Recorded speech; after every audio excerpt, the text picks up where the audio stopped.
Ngayon mga mamba, maggawa tayo ng supply ng tubig na may hot and cold mga mamba.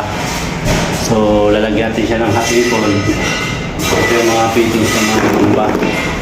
Ayan.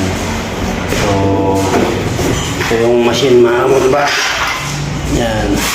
Ayan mga mamba. Gawa tayo ng hot and cold. So yun mga mamba. Ayan. Ito yung waterline natin mga mamba. Yan, PPR. So, magagawin natin mga mamba dito. Magagawin ng hot and cold. Dito yung heater eh. So, dito yung heater sa area na to. Dito yung dalawang supply niya, hot tsaka cold. Tapos papunta dito, hot and cold din dito. So, doon sa mga kamamba, sa shower. Sa shower area mga kamamba, dito. Hot and cold din dito mga kamamba. Hot dito. Cold dito, shower mga kamamba. So ngayon gagawa tayo nun ng supply ng hot and cold. Kasi doon sa ilalim ng lababo mga kamamba, doon yung ano natin, dito yung heater natin mga kamamba dito. Kasi dito yung lababo mga kamamba eh. So yun. Mamaya mag-waterline ako mga kamamba. Tingnan nyo na lang kung paano ko gagawin yung paano maglagay ng hot and cold sa supply ng laboratory tsaka sa shower area mga kamamba. So yun mga kamamba, abangan nyo mamaya.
Pero pinasubihin mo ba?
Ayan po mga mamba, lagyan natin ng plastic para hindi madumihan yung faucet kasi mawala sa light po yan pag di kinabit. So yun, lalagyan natin ng plastic para hindi madumihan yung faucet mga mamba. So pag matigas na yan, tatanggalin natin yan mga mamba, yung faucet. Okay? So maso na ang bahala magtapan yan mga mamba. Pataas tapan, itatiles na yan mga mamba. So yun mga mamba, huwag niyong kalimutan mag-like and share and mag-subscribe mga mamba. At pakibating-ting na rin yung kampana ni Mamba Vlogz mga mamba.